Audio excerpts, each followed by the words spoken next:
Oke, bismillahirrahmanirrahim. Assalamualaikum warahmatullahi wabarakatuh.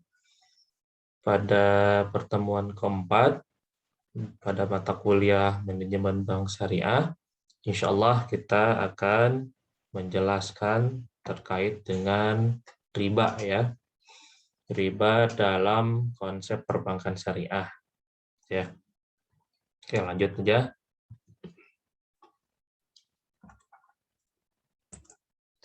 Definisi riba ya, kita mulai dari definisi riba. Riba sendiri secara bahasa bermakna az-ziyadah ya. Az-ziyadah atau tambahan secara mutlak. Jadi az-ziyadatun mutlak, tambahan ya. Riba itu pada dasarnya artinya tambahan. Dalam pengertian lain secara linguistik, riba juga berarti tumbuh ya. Tumbuh dan membesar ya. Jadi riba itu secara bahasa artinya bertambah, az-ziyadah. Adapun menurut istilah secara teknis ya, riba berarti pengambilan tambahan dari harta pokok atau modal secara batil.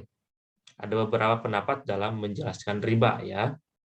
Jadi riba merupakan tambahan ya, tambahan dari harta pokok ya, harta pokok di mana harta pokok ini ya card ya akannya card atau pada akad pinjam meminjam ya, pinjam meminjam, di mana ketika akad pinjam meminjam ini ya ada tambahan dari harta pokok itu ya, dari harta pokok pinjam meminjamnya atau modal yang dimana diambil secara batil ya. Batil di sini ya, batil sini bisa dijelaskan sebagai transaksi ya, transaksi yang berpotensi menimbulkan kerugian untuk salah satu pihak ya, kerugian pada salah satu pihak ya. Nah, salah satu pihak. Jadi ada pihak yang dirugikan, ada pihak yang diuntungkan. Itulah yang disebut sebagai transaksi batil. Namun, secara umum, terdapat benang merah yang menegaskan bahwa riba adalah pengambilan tambahan, baik dalam transaksi jual beli maupun pinjam meminjam secara batil atau bertentangan dengan prinsip muamalah. Jadi riba itu ya ada riba yang berdasarkan pinjaman ya, ada juga riba yang berdasarkan jual beli ya. Kita akan lihat konteksnya nanti ya. Oke, kita masuk ke dalil ya. Ini dalil pertama surat An-Nisa ya. Ini adalah surat An-Nisa ayat 29. Ya, A'udzubillahi minasyaitonirrajim. Ya ayyuhalladzina amanu la ta'kulu amwalakum bainakum bil batil ila antakuna tijaratan antara minkum. Di sini ya poinnya ya. Ada transaksi bil batil ya. Bil batil dan ila antakuna tijaratan antara minkum. Yaitu hai orang-orang yang beriman, janganlah kamu saling memakan harta sesamamu dengan jalan yang batil. Ya. Ya ayyuhalladzina amanu la ta'kulu amwalakum bainakum bil batil. Ya, di sini ya. Larangan bertransaksi secara batil.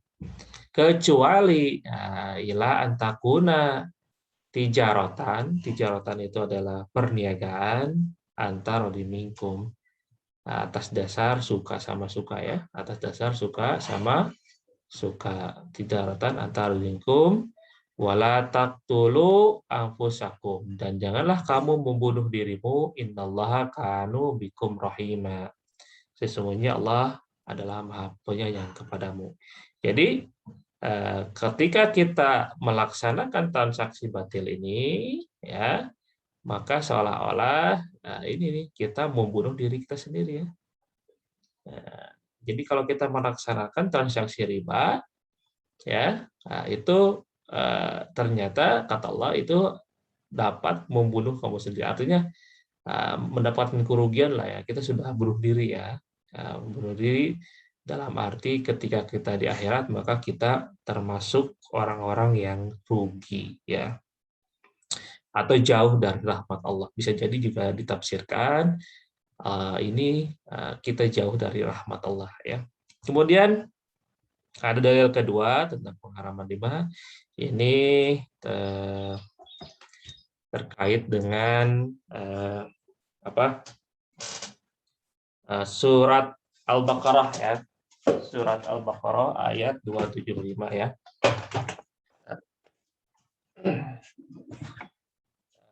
Alladzi ya'kuluna riba la yaqumuna illa kama yaqumunal ladzi yatahabbatus syaitan. Ya. Apa katanya bahwa alladzina ya'kuluna riba la yaqumuna illa kama yaqumunal ladzi yatahabbatus syaitana minal mas. Artinya adalah wahai orang-orang yang beriman, orang-orang yang memakan riba, alladzi ya'kuluna riba, orang-orang yang memakan riba ya atau mengambil riba, la yaqumuna, dia tidak akan berdiri illa kama yaqumunal ladzi yahtabatus syaitan minal mas. Ya, orang-orang yang memakan riba itu tidak dapat berdiri melainkan seperti berdirinya orang yang kemasukan syaitan lantaran penyakit gila. Jadi al-mas itu adalah penyakit gila ya. Allah membandingkan. Nah, ini kapan nih? Ya, ini para mufassir menjelaskan bahwa ini ketika kita dibangkitkan dari kubur ya, ketika kita dibangkitkan dari alam kubur, maka jasad kita ya ketika kita dibangkitkan itu tidak akan berdiri. Jadi ketika kita dibangkitkan itu tidak akan bisa berdiri jasad kita itu karena beberapa mufassir mengatakan bahwa perut orang-orang yang memakan riba itu membesar. Bahkan sampai menyentuh tanah perutnya itu ya. Dan saking perutnya besar itu ya maka dia tidak bisa berdiri. Ya, kalaupun berdiri, ya ini kama yakumunal ladzi yatahabbatus syaitan minal mas. Kalaupun bisa berdiri, ya dia itu berdirinya seperti orang-orang yang kerasukan setan atau orang-orang gila gitu. Jadi kalau kita bayangkan orang-orang gila itu kan wah gitu ya. Jadi kayak orang gila ya ketika kita dibangkitkan dari alam kubur. Ya ini mufassir mengatakan bahwa ayat ini ya dikhususkan kepada pemakan riba yang akan dibangkitkan di alam kubur. Nah, kenapa mereka seperti itu ya? Kalau innamal bai'u mislu riba. Keadaan dzalika bi'annahum, keadaan mereka seperti itu ya, seperti tadi orang gila tadi, kalau karena mereka mengatakan innamal bai'u mislu riba. Ya, sesungguhnya jual beli itu sama dengan riba. Wa ahalullah, ya, pada dasarnya sedangkan sesungguhnya, nah ini poinnya, Allah telah menghalalkan jual beli. Wa ahalallahul riba, Allah menghalalkan jual beli, wa haramur riba, dan Allah mengharamkan riba. Jadi orang-orang yang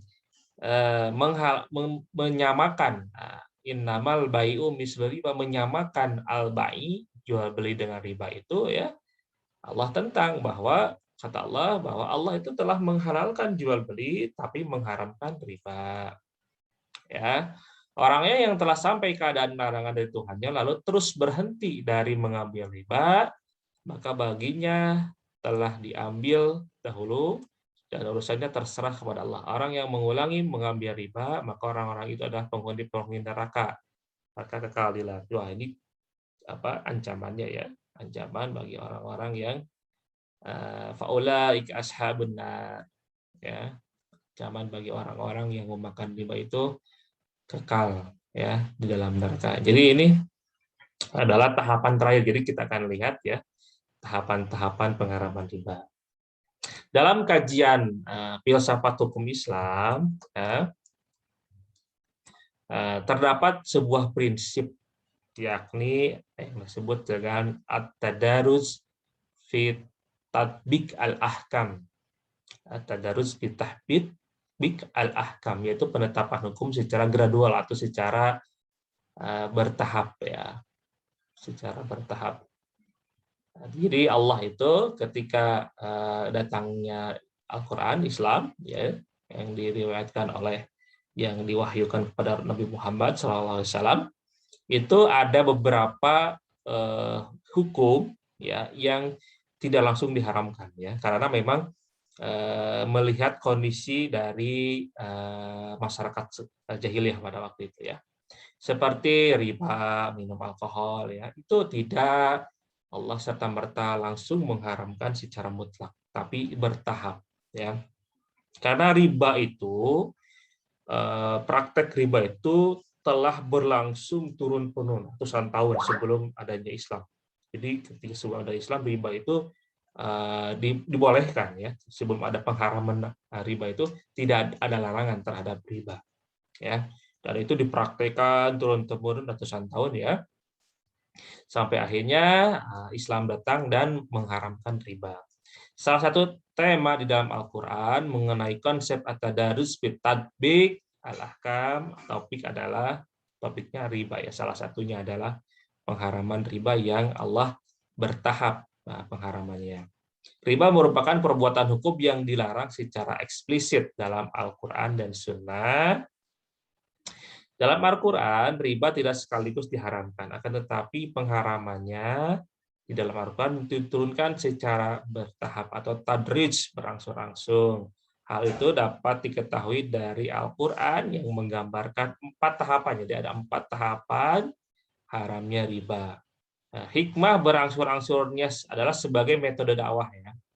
Jadi ini adalah strategi dakwah ya dari Allah agar masyarakat jahiliyah pada saat itu ya, masyarakat jahiliyah tidak langsung kaget gitu ya. Ini salah satu metode dakwah agar bisa diterima secara berangsur-angsur ya. Bisa diterima secara berangsur-angsur. Kemudian tahapan keharaman riba, tahap pertama. Ya. Tahap pertama, Allah menolak anggapan bahwa pinjaman riba pada zahirnya seolah-olah menolong mereka yang memerlukan sebagai suatu perbuatan mendekati atau takarub kepada Allah. Jadi pada dasarnya riba itu seperti orang kita menolong orang, ya orang yang mempunyai kesusahan lah dibantu dengan konsep riba kan kita pinjami tapi pinjaminya dengan ada tambahan. Ini surat Ar-Rum ya. Wa ma ataitum mir riba liyarbua fi amwalin nasi fala yarbu indallah. Surat Rum ayat 33 ya. Dan sesuatu riba tambahan yang kamu berikan agar dia bertambah pada harta manusia, maka riba itu tidak menambah pada sisi Allah. Ya, jadi Allah menolak ya bahwa perbuatan riba itu Allah tolak sebagai sesuatu yang dapat mendekatkan diri kepada Allah. Ya. Jadi menurut Allah riba itu sama sekali tidak dapat bertambah di sisi Allah. Ya, tidak dapat bertambah dari sisi pahala. Ya, tidak ada kebaikan sama sekali dalam riba menurut Allah di dalam tahapan pertama.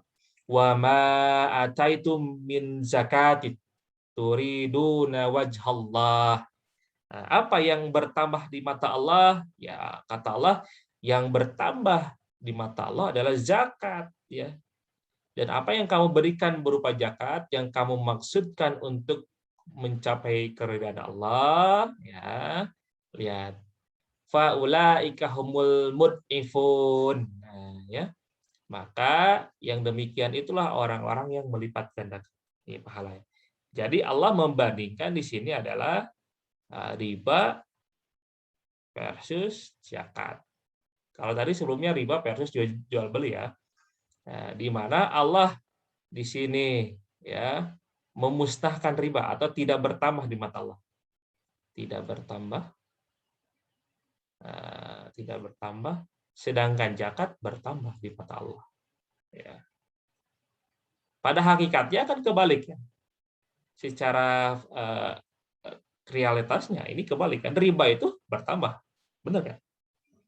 Ya, sedangkan zakat berkurang, kita mengeluarkan uang. Tapi kalau kita melaksanakan riba gitu sebagai pelaku riba, riba itu bisa menambah harta kita, betul kan? Tapi zakat itu kebalikan.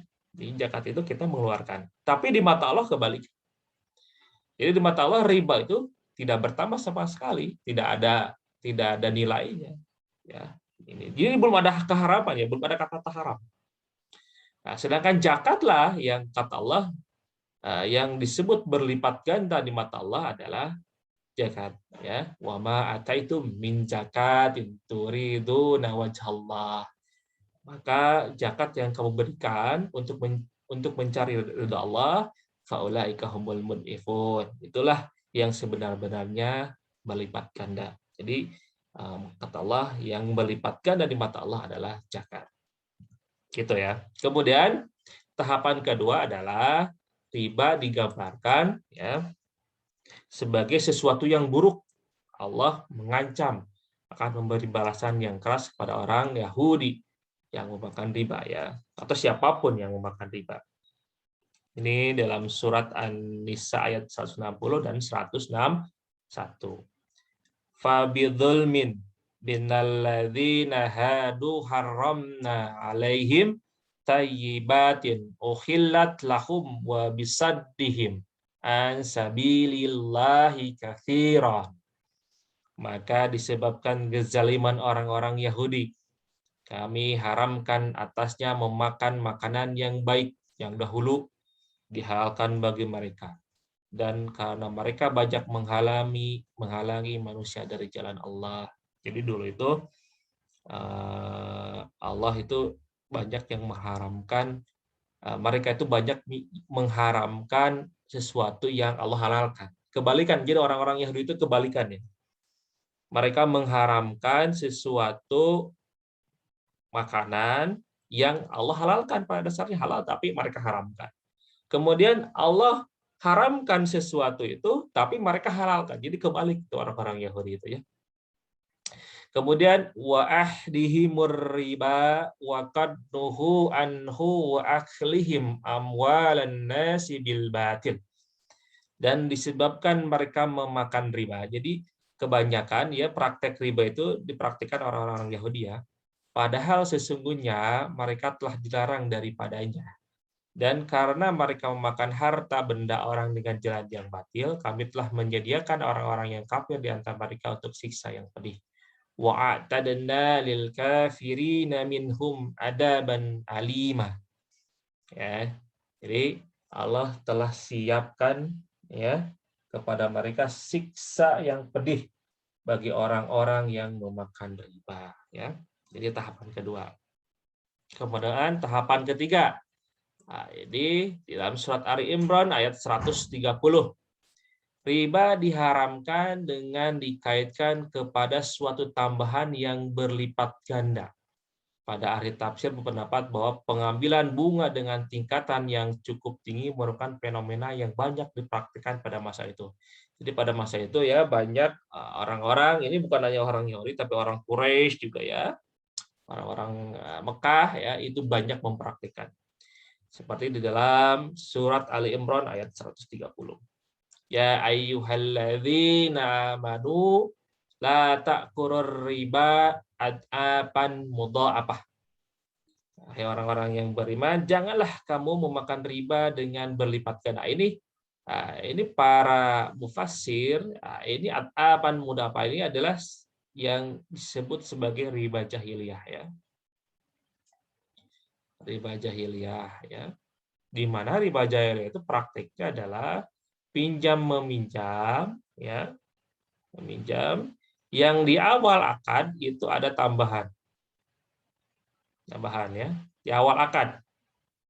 Nah, kemudian ketika ditentukan waktunya, misalkan 1 bulan misalkan, dan dalam 1 bulan itu dia tidak bisa membayar pinjaman itu, maka ada denda. Nah, maka berlipat ganda kan. Pertama, di awal akad ada tambahan. Misalkan meminjam 10 juta, ada bunga 10%, ya di awal udah ada tambahan. Kemudian 1 bulan nih nggak bisa bayar, ada denda. Dendanya misalkan 1 hari 5%, misalkan ini di awal 10%, 1 hari dendanya 5%. Ini akan seperti yang di perbankan. Kalau telat kan ada denda gitu berupa kartu kredit. Ya. Jadi kalau misalnya hutang 5 juta, bisa jadi ketika dengan ditambah ini denda bisa sampai 100 juta ya, bahkan ya yang pinjol gitu ya, atau misalkan ada kartu kredit. Nah, ini ya. Denda inilah yang disebut dengan riba jahili. Allah melarang, la taqulu, ini adalah tahrim. Ya, la, ini janganlah. Ini sudah haram. Sudah masuk ke dalam keharaman. Ini sudah masuk keharaman riba. Ya, di tahapan ketiga ini. Jadi ya, jadi salah satunya adalah yang sering dipraktikkan oleh perbankan, terutama kredit atau kredit kartu kredit, pinjol ya, koperasi berkedok rentenir, berkedok koperasi. Ya ayyuhalladzina amanu la ta'kulur riba ad'afan mudha'afah wattaqullaha la'allakum tuflihun. Dan bertakwalah kamu kepada Allah supaya kamu mendapat keberuntungan. Surat Al-Imran ini turun pada tahun ke-3 Hijriah. Ya, secara umum ayat ini harus dipahami bahwa kriteria berlipat ganda bukanlah syarat dari terjadinya riba. Jikalau bunga berlipat ganda maka riba, tetapi jikalau kecil bukan riba. Ini ada anggapan begini, bahwa riba itu ya adalah di mana prakteknya yang berlipat ganda tadi. Berlipat ganda ya. Jadi kalau misalnya ada anggapan, ya nggak apa-apa lah tambahan sedikit ya. Kalau ribanya sedikit mah nggak apa-apa karena tidak ada dalilnya. Yang ada dalilnya itu yang ad'afan mudha'afah, yang berlipat ganda. Jadi yang riba sedikit mah nggak apa-apa. Itu salah besar ya. Ini sifatnya umum ya. Mau kecil mau besar riba adalah haram. Ini dilanjutkan dengan surat Al-Baqarah 278 ini untuk menentang pernyataan yang mengatakan kalau riba sedikit mah nggak apa-apa. Yang nggak boleh mah yang berlipat ganda, yang tadi ada denda dan sebagainya. Ini tahapan terakhirnya ya. Ini dalam surat Al-Baqarah 278. Ya ayyuhalladzina amanu taqullaha wa dharu ma baqiya minar riba in kuntum mu'minin. Hai orang-orang yang beriman, bertakwalah kepada Allah dan tinggalkanlah sisa riba, ma baqiya minar riba, yang belum dipungut jika kamu orang-orang yang beriman. Jadi ini adalah bantahan bagi orang-orang yang mengatakan riba yang sedikit boleh. Sisa itu kan berarti kan sedikit ya. Sisa itu bisa sedikit sekali ya. Jadi tinggalnya kalah sisa riba. Jadi ketika di hari ini sudah mutlak haram ya riba ini. Mutlak haram ya. Ya, mutlak haram. Jadi mau sedikit mau banyak riba adalah haram. Ya. Sisa riba. Jadi kalau misalkan dulu misalkan sudah terlanjur riba, sudah di praktek riba sudah terlanjur, maka tinggalkan tuh sisanya. Jadi ngambilnya yang pokok aja. Jadi kalau dulu sudah ada pinjam meminjam dengan pinjam meminjam ya, dipinjamkan dana, kemudian di awal dana itu sudah ada praktek riba ada tambahan. Kemudian turun ayat ini gitu ya. Maka tinggalkanlah sisa riba itu ada tambahan tadi ya, yang tambahan tadi yang tambahan ini coret, nggak ada, jangan diambil, tapi ambillah pokoknya saja gitu ya. Misalnya hutangnya 10 juta ya, bunganya 20%, berarti 2 juta. Tinggalkan yang 2 juta itu. Tinggalkan. Ambil yang 10 juta ya. Nah, yang pokoknya saja ya. Nah, itu ya menurut hadis ini, yang dalam Al-Qur'an ini ya. Kemudian fa'il lam taf'alu fa'dzanu biharbim minallahi wa rasulihi wa in tubtum falakum ru'usul amwalikum la tadlimu wa la tudlamun. Maka jika kamu tidak mengerjakan, jika kamu tidak meninggalkan sisa riba itu, riba yang kecil maupun besar, jadi kamu tidak ini ancaman. Maka ketahuilah, nah ini ancamannya. Fa'dzanu biharbim minallahi wa rasulih. Maka Allah dan Rasul akan memerangimu. Wah, ini ancaman yang sangat keras ya. Allah memerangi. Wah. Jadi kalau kita ini negara misalkan Palestina, saya dengan ini mengatakan perang terhadap Israel. Israel mengatakan perang pada nggak ada apa-apanya. Ini Allah dan Rasul yang mengatakan perang langsung pada orang-orang yang memakan riba. Ya, takut nggak kamu? Allah langsung dan Rasul yang mengatakan, saya mengatakan perang terhadap riba. Wah, ya. Wa in tubtum, dan jika kamu bertobat ya, falakum ru'usu amwalikum, maka bagimu pokok hartamu, la tadlimuna wa la tadlamun. Kamu tidak menganiaya dan tidak pula dianiaya. Ini salah satu kaidah fikih ya. Ini salah satu kaidah fikih. Kalau kita bertransaksi itu la tadlimuna wa la tadlamun. Kita tidak dianiaya orang-orang dan mereka juga tidak, dan kita juga tidak menganiaya orang lain. Maka kita masih punya hak yang pokoknya tadi, tapi yang tambahannya itu tinggalkan berapapun. Mau misalkan hanya 0,1%, ya, sisa itu kan sedikit sekali. Tinggalkan. Ambil yang pokoknya saja. Ya. Nah, itu maksud dari ayat ini. Nah, itu ancaman tahap keempat. Jadi riba ya sudah jelas sekali haram. Semua ulama sepakat, tidak ada satupun ulama yang tidak sepakat riba halal. Riba itu tidak boleh, haram hukumnya. Jual beli riba, jual beli tadi ya, bahwa sudah dikatakan bahwa alladzina ya'kuluna riba la yaqumuna illa kama yaqumul ladzi yatahabbatus syaitanu minal mas dzalika bi annahum qalu innamal bai'u mislur riba wa halallahu al-bai' wa harramar riba. Ya, bahwa orang-orang yang memakan riba itu tidak akan berdiri, melainkan seperti berdirinya orang yang kemasukan setan. Kenapa? Karena mereka mengatakan bahwa innamal bai'u mislur riba. Nah, wa halallahu bai'. Padahal Allah menghalalkan jual beli. Ya, jadi jual beli mah boleh. Wa haramur riba. Ya, dan Allah mengharamkan riba. Lanjut. Riba versus sedekah tadi ya. 276. Tadi kalau tadi di Ali Imran ya, Ali Imran atau Anisa ya, bahwa riba dengan zakat. Dengan Ali Imran, Arum, maaf. Surat Arum ayat 33, di mana Allah membandingkan riba dengan zakat. Nah, ini Allah membandingkan riba dengan sedekah. Yamhaqullahu riba wa yurbis sedekah. Allah memusnahkan riba dan menyuburkan sedekah. Ya, sama ya, tadi konteksnya dengan yang zakat tadi. Jadi pada dasarnya Allah itu memusnahkan itu, ini istilah memusnahkan, para mufasir banyak sekali. Di sini ada barokahnya, ya, ada pahala, ya. Tapi pada dasarnya ini barokahnya. Jadi tidak ada barokah nilai ya.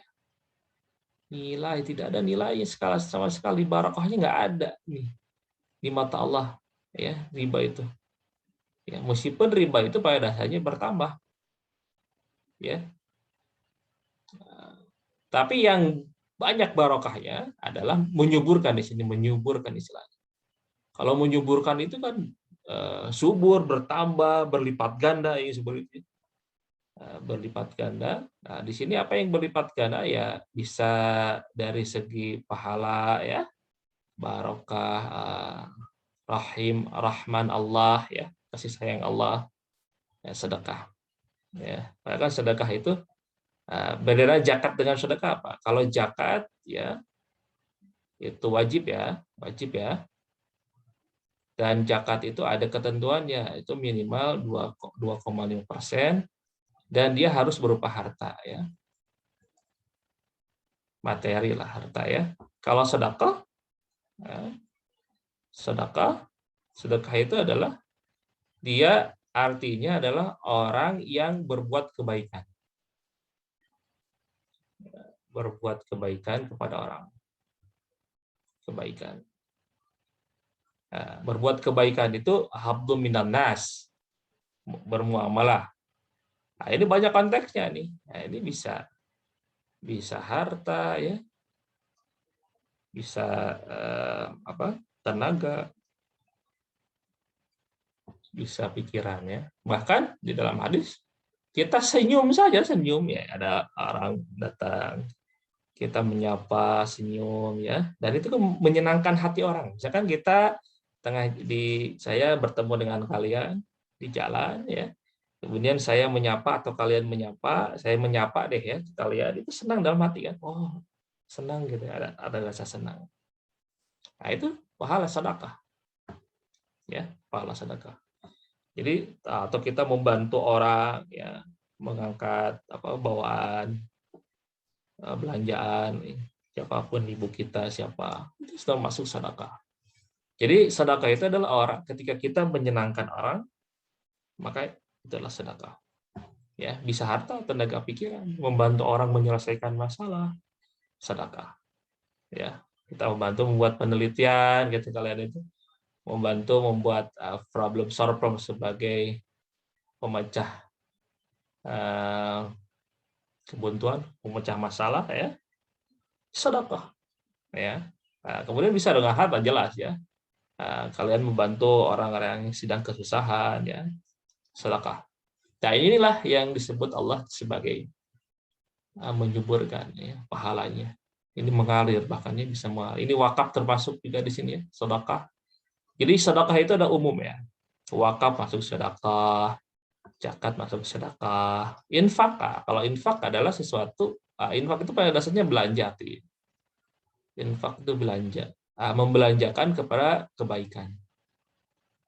Nah, kalau infak harus dengan harta ya, karena infak pada dasarnya itu belanja, membelanjakan sesuatu. Harta kalau belanja kan pasti dengan harta ya, membelanjakan sesuatu untuk kebaikan. Misalkan kita memberikan makanan ya, memberikan uang untuk membangun masjid, itu infak gitu ya.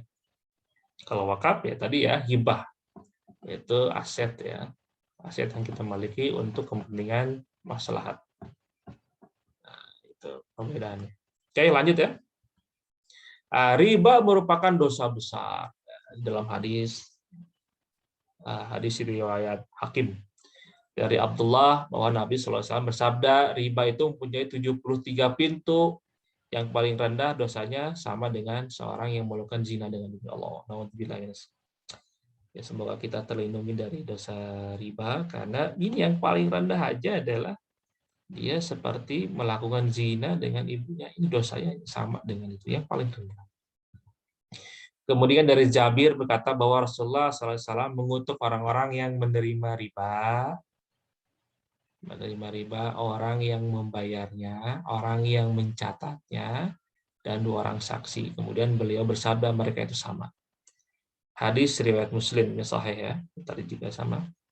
Jadi orang yang stakeholder lah, ya.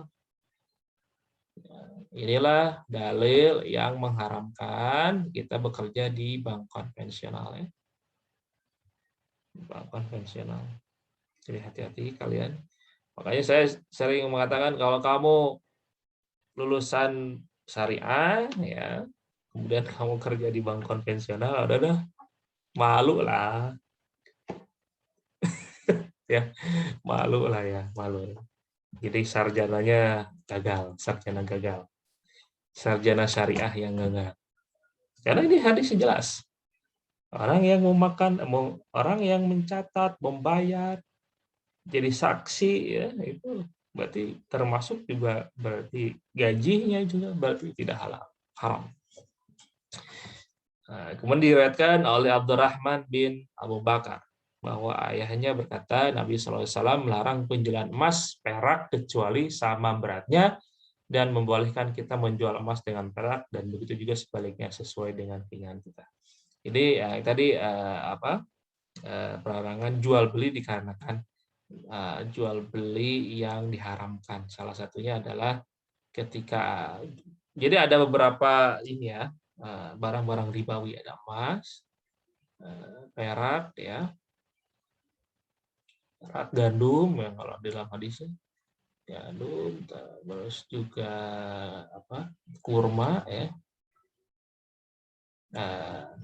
emas, perak, gandum, kurma, saya lupa apa lagi ya.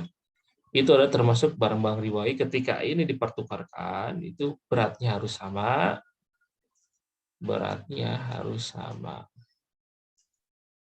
Ya, tidak boleh ada lebih salah satu. Kemudian diriwayatkan oleh Abu Sa'id Al-Khudri bahwa Rasulullah SAW bersabda, emas hendaknya dibayar dengan emas, perak dengan perak, gandum dengan gandum, tepung atau tepung dengan tepung, kurma dengan garam dengan garam. Bayaran harus ke tangan cash. Jadi salah satunya adalah kalau misalkan riba fadal ya, salah satunya. Riba fadal itu adalah ketika ada transaksi ya, yang satu cash, yang satunya enggak cash. Ya, misalkan dicicil atau misalkan beda waktu ya, tidak cash lah, non cash ya. Nah, ini seperti riba fadal. Jadi emasnya ke sini, emasnya udah ke sini nih, ada perpindahan emas. Tapi dia orang kedua ini membayar emasnya, mempertukar emasnya nanti misalkan bulan depan. Nah, itu seperti riba fadal. Nanti kita akan bahas ya. Wah, inilah riba dalam hadis, berarti ada riba termasuk dosa besar ya tadi ya. Dosa besar. Kemudian larangan melakukan riba fadal, nanti kita apa itu riba fadal?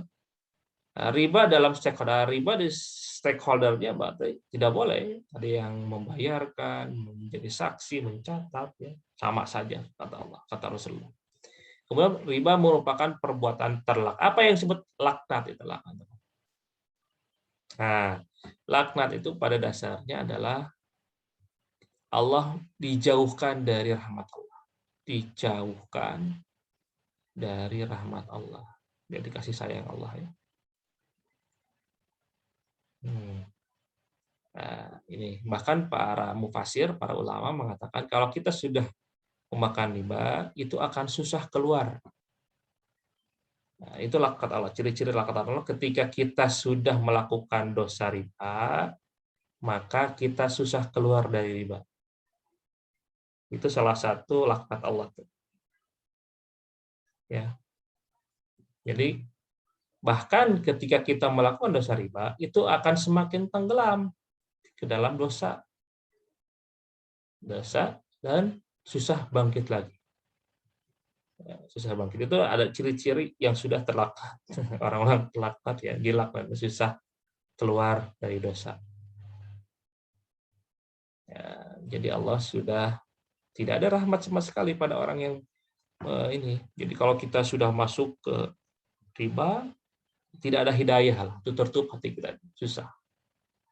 Ya, dan dia terus terjerumus ke dalam dosa itu, susah keluar, terjebak. Ya, sampai dia meninggal masih belum bertobat. Alhamdulillah min dzalik. Ya, gitu. Kemudian macam-macam riba. Riba ada dua. Riba jali, riba duyun. Riba kopi, riba buyu. Duyun. Riba card, ini kalau duyun itu berarti dia pinjamnya kayak card, nasiah. Ada dua ya. Nasiah itu jahiliyah ya. Kemudian ada riba yang berdasarkan jual beli. Riba fadl dan riba nasa atau ya. Kita akan bahas ya. Jenis-jenis riba. Secara garis besar, riba dikelompokkan menjadi dua. Ada riba karena utang piutang dan riba jual beli. Para fuqaha membagi riba menjadi dua. Ada riba nasiah dan riba fadl. Nah, sementara syariah membagi menjadi tiga. Ada riba nasiah, ada riba fadl, ada riba yad. Dalam pandangan jumhur, ribaiyat ini dalam kategori riba nasi'ah. Ya. Akan tetapi menurut hemat penulis, riba dikategorikan menjadi dua, ada riba fadl dan riba nasi'ah. Ya. Riba nasi'ah. Riba nasi'ah berasal dari kata dasar atau fi'il madhi nasa'a yang bermakna menunda, menangguhkan, menunggu atau merujuk pada tambahan waktu yang diberikan kepada peminjam untuk membayar kembali pinjaman dengan memberikan tambahan atau nilai lebih. Kayak pinjam meminjam piutang biasa ya. Dengan demikian bisa dikatakan bahwa riba nasi'ah itu sama atau identik dengan bunga atau atas pinjaman. Ya, yang sering dipraktikkan di bank konvensional itu riba nasi'ah. Menurut Abdurrahman Al-Jayairi, riba nasi'ah adalah riba atau tambahan yang dipungut sebagai imbalan atas penundaan pembayaran. Ya. Definisi lain menyatakan bahwa riba nasi'ah adalah utang dibayar lebih dari pokoknya karena si peminjam tidak mampu membayar utangnya pada waktu yang ditetapkan. Jadi yang ad'afan mudha'afah itu surat Al-Baqarah ya. Allah menang la taqulu ad'afan mudha'afah. Janganlah memakan riba yang bertambah berkali lipat. Nah, itu adalah nasi'ah atau jahiliyah, istilah lain. Esensi dari pelarangan riba nasi'ah memberikan implikasi pemahaman bahwa setiap penentuan tingkat return positif atas pinjaman di awal transaksi sebagai kompensasi atas jangka waktu adalah tidak diperbolehkan menurut syarak. Jadi ketika di awal akad ada tambahan, maka itu tidak sah, ya. Tidak ada perbedaan apakah nilai tambah tersebut besar ataupun kecil, ditentukan secara tetap fix atau bersifat variabel dalam besaran presentasi atas pinjaman pokok 10% fix per tahun atau mengikuti fluktuasi tingkat suku bunga yang berubah-ubah. Ya, tidak ada bedanya. Jadi misalkan pokoknya bunganya kita tetapkan berdasarkan suku bunga ya. Nah, suku bunga kan tiap bulan berbeda. Ada yang 7%, 6%, ya bisa naik 10%. Ya, itu berdasarkan ini aja suku bunga ya. Jadi kalau misalkan suku bunganya lagi tinggi, ya dia membayar bunganya lebih tinggi. Kalau suku bunganya lebih rendah, ya dia membayar bunganya lebih rendah. Atau jumlah yang absolut sebagai tambahan itu yang fix. Ya, misalkan pokoknya di awal sudah ditentukan 10% dan sebagainya ya. Baik dibayarkan di muka atau di akhir masa pinjaman atau berupa hadiah atau nilai manfaat atas pinjaman yang diberikan. Jadi jangan memberikan tambahan, akad tambahan janji di awal akad. Baik berupa tambahan pokok dari pokok, berupa hadiah, apapun itu tidak boleh. Tidak boleh. Pokoknya saya pinjam nanti kalau 1 bulan nanti saya janji ngasih apa, nggak boleh. Sampai itu riba sama ya. Kemudian riba fadl. Nah, riba fadl adalah termasuk dalam riba yang berdasarkan jual beli ya. Riba fadl adalah penambahan pada salah satu dari benda yang dipertukarkan dalam jual beli. Benda ribawi yang sejenis, bukan karena faktor penundaan pembayaran. Nah, kalau tadi kan faktor penundaan karena adanya utang piutang, pinjam meminjam. Dalam definisi ini terdapat 2 term yang memerlukan pembahasan lebih lanjut, yakni benda ribawi dan sejenis. Benda ribawi dan sejenis. Riba fadl adalah riba yang timbul akibat pertukaran barang sejenis yang tidak memenuhi kriteria sama kualitas, mislan bil mislin, sama kuantitas, saw'an bisaw'in, dan sama waktu penyerahannya dan bijadi. Ya, jadi kalau benda itu dipertukarkan sejenis emas dengan emas, maka dia harus sama kualitasnya, harus sama kuantitasnya, dan penyerahannya juga harus sama. Tidak boleh. Ada salah satu aja yang beda, misalkan kualitasnya beda, maka dia menjadi riba fadl. Misalkan waktu penyerahannya berbeda. Yang satu hari ini cash, yang satu lagi bulan depan. Atau besok, atau 2 hari, seminggu depan. Sama, itu riba fadl maksudnya. Ya. Yang termasuk kategori benda ribawi adalah emas, ya, perak, gandum, ya, syair jenis gandum, kurma, zabib, anggur kering, dan garam. Secara sederhana riba adalah pertukaran antar barang sejenis dengan kadar atau takaran yang berbeda. Sedangkan barang yang dipertukar itu termasuk dalam jenis barang-barang ribawi. Ya, itu riba fadl ya. Maqasid larang atau maksud itu tujuan. Kenapa sih riba fadl itu larangan dari riba fadl itu? Tujuan dari pelarangan atau pengharaman riba fadl. Sebagaimana diketahui bahwa substansi riba buyu atau jual beli atau fadl, bahwa jual beli atau perkara semacam ini mengandung gharar, ketidakpastian, yaitu ketidakjelasan bagi kedua belah pihak akan nilai masing-masing barang yang dipertukarkan. Ketidakjelasan ini dapat menimbulkan tindakan zalim terhadap salah satu pihak, kedua pihak, atau pihak-pihak lainnya. Maka itu kalau tadi barang-barang ribawi dipertukarkan, tidak sama kualitas, tidak sama penyerahan barangnya, itu dapat menimbulkan berpotensi adanya tindakan batil ya tadi ya. Atau maqasid tujuan pelarangan riba. Pertama, uang tidak boleh menjadi komoditas. Uang tidak boleh menjadi tukar atau alat tukar, atau bukan alat tukar, atau sebagai komoditas jual beli. Uang itu sebagai currency di sini, mata uang atau alat tukar, bukan komoditas.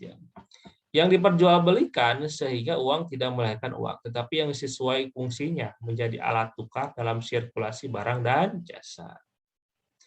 Kedua, karena dalam riba qad al-gunmu untung muncul tanpa adanya al-ghurmu risiko.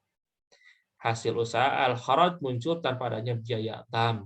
Al-gunmi dan al-kharaj muncul hanya dengan berjalannya waktu. Jadi di dalam riba qad tadi nasiah itu tidak ada resiko.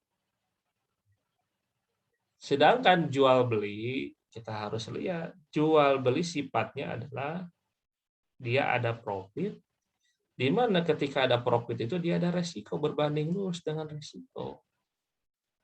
Nah, ini kembali seimbang ya.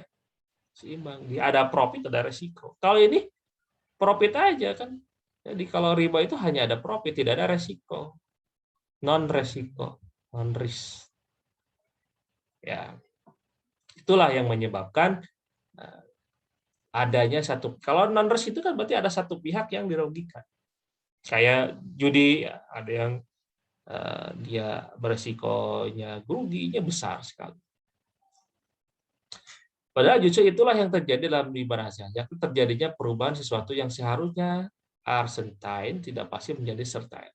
Karena kenapa resiko itu terjadi? Karena ketidakpastian, saudara-saudara. Di dunia ini tidak ada yang pasti. Ya, tidak ada yang pasti. Sehebat apapun analisa ekonomi, tidak ada di dunia ini yang pasti, termasuk pandemi. Siapa yang bisa memprediksi ada pandemi? Kecuali kalau ada orang yang bisa ke masa depan, kayak film Doraemon, kayak film-film drakor, drama Korea banyak yang bisa ke masa depan, lihat oh di masa depan ada ini, wah langsung lah diberitakan. Atau misalnya jin, nggak ada yang pasti, ya. Karena ketidakpastian itulah memunculkan resiko. Ya, memunculkan resiko. Ya, itu ya. Sehingga kalau ada profit, di sana ada resiko, pasti. Nah, kalau riba, itu menjadi pasti. Pokoknya 1 bulan itu di awal kamu harus bayar sekian. Ditentukan di awal. Saya kasih modal 10 juta. Kamu harus kembalikan dalam 1 bulan 1 juta. Siapa yang bisa memastikan dia untung 1 juta 1 bulan? Siapa? Nggak ada. Nah, itu batil tuh. Dia memaksakan sesuatu yang tidak pasti menjadi pasti. Itulah kenapa riba diharamkan. Ini salah satunya. Analisanya ya Allah subhanahu, keren sekali ya. Sudah bisa memprediksi. Riba itu tidak bohong. Daya analisa hanya Allah ya. Seorang Rasulullah, manusia biasa Pak, 1400 tahun yang lalu, ya sudah menganalisa ekonomi yang sangat luar biasa, bahwa riba itu sesuatu yang dapat menimbulkan kerugian, ya, dan Allah sudah menganalisa riba itu haram, diharamkanlah dalam Islam. Keren nggak tuh? 1400 tahun yang lalu. Ya, jadi tidak mungkin oleh manusia biasa. Ini langsung dari Allah Tuhan yang Maha Tahu. Kenapa hikmah? Kenapa Rasulullah itu seorang yang tidak bisa baca, tidak bisa menulis? Itu hikmahnya. Karena tidak mungkin seorang yang tidak bisa menulis, tidak baca menulis, menganalisa yang seperti itu. Tidak mungkin. Nabi Muhammad tidak mungkin punya daya analisa. Hanya Allah yang punya. Rasul hanya menyampaikan apa yang Allah analisa gitu. Allah punya hukum, maka Rasul punya kewajiban menyampaikan saja. Pertukaran kewajiban menanggung beban exchange of liability ini dapat menimbulkan tindakan zalim terhadap salah satu pihak, kedua pihak dan pihak-pihak lain. Jadi menggunakan tingkat bunga untuk suatu pinjaman merupakan tindakan yang memastikan sesuatu yang tidak pasti karena itu diharamkan. Riba jahiliyah kita masuk. Ketika riba jahiliyah yaitu dilarang karena terjadi kepelanggaran kaidah kullu qardin jara manfaatin fahuwar riba. Kullu qardin jara manfaatan fahuwar riba. Setiap pinjaman yang memberikan manfaat pada kreditur adalah riba. Hadis ya. Memberikan pinjaman adalah transaksi kebaikan tabarruk. Jadi pinjaman itu akadnya tabarruk, saling tolong menolong, sedangkan meminta kompensasi ada transaksi bisnis, ada profitable, itu muawadah. Jadi transaksi yang dari semua diniatkan sebagai transaksi kebaikan tidak boleh diubah menjadi bisnis dicari. Ya. Keempat, mencegah para rentenir berbuat zalim kepada penerima pinjaman, karena praktik riba berarti memberi pinjaman mengeksploitasi penerima pinjaman dengan meminta bunga atas pinjaman yang diberikan. Perbedaan riba dengan jual beli, ya tadi ya, pertama ada akan jual beli terdapat iwad atau kompensasi. Jadi jual beli itu adanya kompensasi. Ini yang bisa menimbulkan profit. Sebagai nilai penyeimbang dalam hal ini musman mabi. Ada harga, ada kuantitas, ada kualitas yang dinilai kualitas dari barang ini. Dalam riba tidak terdapat penyeimbang. Tidak ada iwadnya. Kompensasi sebagaimana terdapat dalam definisi riba. Tidak ada. Nilainya apa? Uang itu sama kan dengan nilai yang tidak dibayarkan. Sama. Nilai uang, misalkan uang 10.000 dihargai 11.000. Ya gimana? Enggak kan? Uang 10.000 ya dihargai 10.000. Nggak bisa uang 10.000 dihargai 15.000, 20.000. Nggak bisa. Uang 10.000 ya dihargai 10.000. Uang 100.000 dihargai 100.000. Tapi kalau misalnya kayak laptop, ini kan ada manfaat, ada uang biaya pembuatan produksi, manfaat laptop ini, maka dihargai berapa? Ya segimana manfaat laptop ini. Ada berdasarkan speknya laptop. Oh ini laptopnya bagus speknya, dihargai 10 juta. Ya silahkan, terserah, karena ada manfaat sini dengan laptop ini. Dihargai dengan uang, dengan alat tukar tadi. Itu yang disebut jual beli. Kemudian makanan, beras, ada manfaat. Beras 1 kilo yang super, ada beras super, ada beras raskin, atau berasnya ada saya nggak tahu ada berapa kualitas yang super, yang biasa, yang itu dihargai sesuai dengan kualitas yang manfaatnya. Kualitas yang raskin, misalnya yang kayak raskin 5.000, yang super 10.000, 15.000, 20.000 gitu ya, dan sebagainya. Nah, itulah yang disebut jual beli. Jadi kita membeli ada penyeimbang, ada iwad, karena ada musban dan mabi. Kedua, dalam akad jual beli terdapat resiko bisnis. Dalam riba tidak terdapat resiko. Ya, hal ini sesuai. Misalkan kita sebagai penjual, kita modal beli beras berwas 1 ton misalnya. Siapa yang bisa memprediksi 1 ton itu bisa laku dalam satu minggu? Siapa yang bisa memprediksi? Tidak ada yang bisa memprediksi. Bisa jadi dalam 1 tahun itu dia 1 hari habis. Bisa jadi dia 1 bulan, 1 tahun. Dan kalau ada resiko, dan kalau dia tidak bisa menjual 1 tahun itu 1 tahun, maka akan ada kadaluarsa, ada busuknya. Dan kalau busuk kan tidak bisa dijual, turun harganya. Ada resiko, semuanya ada resiko. Kalau mau jual namun ada resiko. Tidak akan ini, maka itu ya ketidakpastian. Ketika dalam akad jual beli terdapat intikal al-milkiyah, perpindahan kepemilikan. Ya, ada yang ini ada kalau jual beli perpindahan, kita beli beras, maka beras yang tadinya milik si penjual menjadi milik pembeli. Kalau uang kan enggak juga ya. Gimana? Kemudian ini fatwa terakhir, fatwa MUI tahun 2004 terkait dengan pengharaman bunga. Jadi awalnya perdebatannya adalah di mana bunga itu bukan termasuk riba, bunga bank itu. Nah, bunga bank itu bukan riba, ya, karena tadi bukan riba, ya bukan sama dengan riba. Karena tadi ada yang mengatakan bahwa yang termasuk riba itu yang ad'afan mudha'afah, berlipat ganda, ya. Yang riba itu adalah berlipat ganda. Tapi MUI baru tahun 2004. Ya, 2004 adanya fatwa tentang pengharaman bunga bank, interest atau faedah. Yang memutuskan pengertian bunga dan riba. Bunga, interest, atau faedah adalah tambahan yang dikenakan dalam transaksi pinjaman uang, al-qard, yang diperhitungkan dari pokok pinjaman tanpa mempertimbangkan pemanfaatan. Berdasarkan tempo waktu, diperhitungkan secara pasti, dibuka, dan pada umumnya berdasarkan persentase. Riba adalah tambahan ziyadah tanpa imbalan yang terjadi karena penangguhan dalam pembayaran yang diperjanjikan sebelumnya. Dan inilah yang disebut riba nasiah. Hukum bunga, praktek pembungaan uang saat ini telah memenuhi kriteria riba yang terjadi pada zaman Rasulullah, ya, riba nasiah. Dengan demikian praktek pembungaan uang itu termasuk salah satu bentuk riba.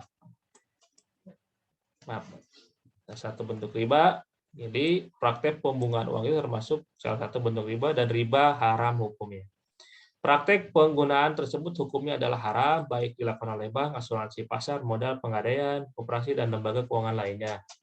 Ketiga, bermuamalah dengan lembaga keuangan konvensional. Untuk wilayah yang sudah ada kantor jaringan lembaga keuangan cair dan mudah dijangkau, tidak boleh melakukan transaksi yang didasarkan pada perhitungan bunga. Untuk wilayah yang belum ada, lembaga keuangan diperbolehkan. Jadi ini sudah jelas sekali, saudara-saudara, bahwa bunga itu haram.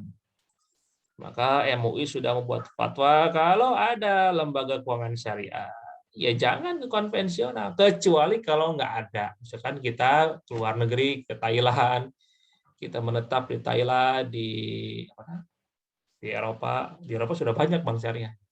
Misalkan di India kayaknya ada di India ada.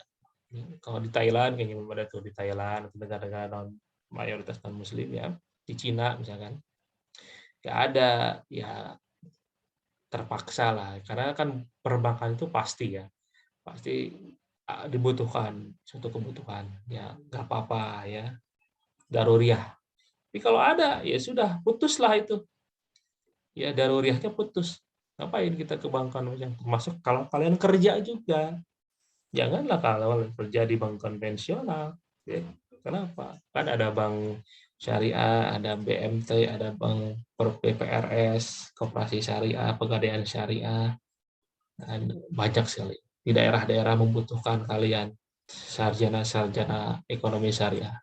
Ya, itu saja yang bisa saya sampaikan pada hari ini. Semoga bermanfaat.